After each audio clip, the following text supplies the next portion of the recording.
Thank you so much for being available to talk to us. It's wonderful to be here. It's really important to talk to you, talk about our partnership, talk about the trip, so I appreciate the opportunity. Well, we watched your visit to Central Asia early October, and I know that both in Kyrgyzstan and Uzbekistan they were really excited to have you. They don't really get high-level visits from Washington as much as they want, as they tell us, and you were going there as the head of the Global Public Affairs part of the State Department. What were the messages you carried from the Biden administration to Tashkent and Bishkek, to the officials? I think they may have been excited for me to go. I was excited to be there. I mean, this is such an important region of the world, and both countries are incredibly important individually.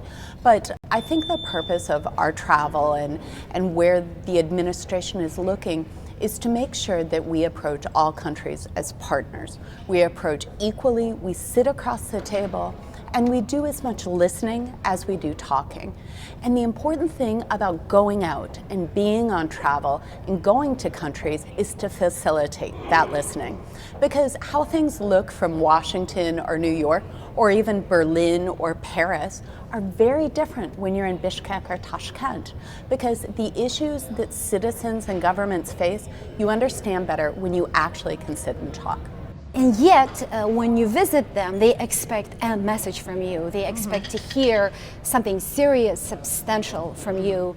Definitely the willingness to cooperate, willingness to work closer on regional issues and do better in bilateral relations. But what was the most critical thing you told them from this administration when you saw them? I think it depends on which country. You know, there's some similarities, of course, but differences as well. In Uzbekistan, it was really focusing on the president's reform agenda. He's been very clear about where he wants to go on that, and you've seen significant progress being made on labor rights, on the cotton harvest. We also had very clear conversations on media freedom and the issue that's not only facing Uzbekistan, but the United States, disinformation. We spoke very frankly about Russia's unjust and unprovoked war in Ukraine, and we understand, you know, Uzbekistan's view on that. We talked very much about their principled and non-aligned status on that.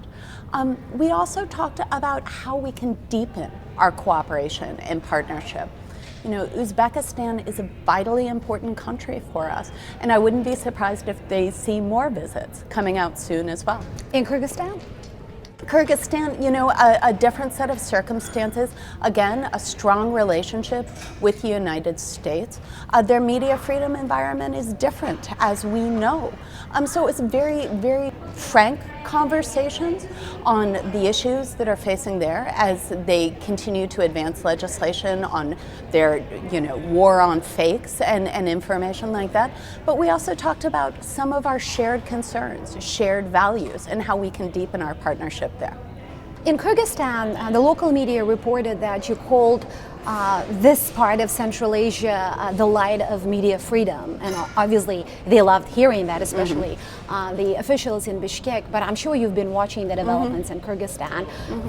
The situation looks pretty disturbing. We have mass arrests happening of activists, bloggers. There are calls to close down critical media outlets. How concerned are you about this? So the context of that is they've always had a history of supporting media freedom. In Central Asia, they have been leading the way. You know, the recent closure of a station because of the video posting is of grave concern to us, and we've made our views known on that. I think conversations like this need to be very frank. You know, what we have said to our partners in the Kyrgyz Republic is that democracy is best served with a vigorous and open media. You know, what happened on the conflict in the border, how they facilitated access when that conflict happened, we commended them. That was a model for the region. So of course we see these recent issues with concern. And are you communicating that to them? We have. So when you come back from these trips, how much do you follow up So I have to say, it's been great because we met with a whole range of people in both countries, not just government officials and journalists and NGO groups, but we met with a ton of people who are average citizen. And the best thing about social media too is they can reach out and they can flag and they can talk. What we come back with whenever we go to trips is sort of a laundry list. Like, here's an ask that they made. Here's something they want to explore more in partnership with us. So the onus also is on us to make sure that we meet those asks. So in Uzbekistan, they reported, specifically the office of Saida Mirziyoyeva, President Mirziyoyev's daughter, said that you told them, and they were very happy to hear this, that you were not there to preach. Mm-hmm. And yet, you, in your job, you have to promote U.S. values. You have to promote U.S. priorities. How do you do that without telling them what to do, how to do? You still want them to go a certain direction, right? Well, so what we do, and this is something that Secretary Blinken has been very clear about, is this is a partnership of equals. We sit at the UN together. Uzbekistan has one vote, the United States has one vote. And when we sit around a table, we need to listen as much as we talk. And this was consistent across all of our conversations on all of this travel, including Nepal, where we say, we don't have all the answers. The United States needs to approach with humility and understand we have as much to learn as we do to share. And I think that that's important wherever we are in the world, is that the United States approaches as partners. Countries have a choice with whom they partner. The United States needs to be at the table. What was one thing that really kind of struck you when you talked with President's daughter? I would say her expertise and her passion for her country. We talked about a range of issues, women's rights, gender issues. We talked about the importance of media freedom. We had a great conversation on disinformation and how it impacts citizens in the United States as well as citizens in Uzbekistan. And again, this is something which, you know, as a journalist, none of us have the answers to, you know, because this is such a fast-moving and fast-evolving problem. And there's no borders to disinformation. So we need to address this collectively. How do we make sure our citizens have the tools they need to be able to identify it, to be able to get the facts? And this is something that we've focused on quite a lot in that meeting. Usually, the U.S. officials are quite careful in engaging the members of President's family wherever they go. Mm-hmm. And in Central Asia, where you have so many problems of corruption related to nepotism, for example, mm-hmm. you know, it was really surprising for us to see you meeting a member of the ruler's family. Are you comfortable doing that? I was very comfortable meeting her as head of her foundation, which is doing remarkable work, not only on women's rights, lifting up women business owners, and also media freedom. You know, this is someone who's very passionate and very engaged on the subject, and I'd like to think the United States will always meet people who care about the issues as much as we do. So you see her as a relevant person in the system. And very quickly on Russia.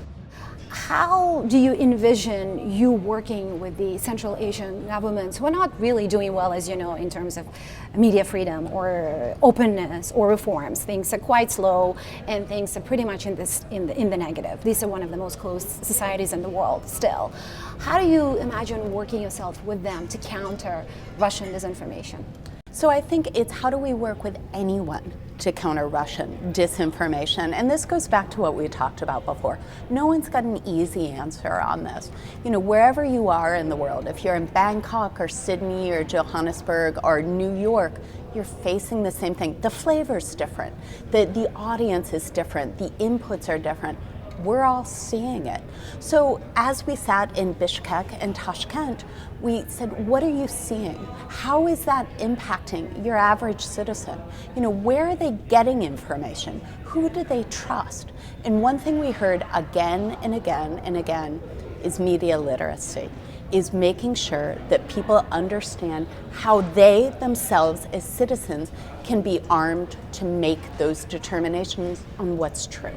I talked to some journalists and bloggers who met you. They were obviously very happy having conversations with you, so they are very thankful, but they want to know what happens now. You brought their messages here. What kind of support can they expect from Washington? Will there be more funding, more media assistance, media development programs coming? I think what you'll see is that continued consistent engagement, being responsive to countries' needs. So as you know, we do media trainings, we fund media development programs. I think this is an iterative process. You know, as the information environment shifts, I think collectively we need to meet that demand, because I've said it before, journalism and media freedom is the front line of democracy. This is what matters. This is a war space just as much as land, sea, and air. So the question is how are we arming all of us to be able to adapt? Thank you so much. Thank you.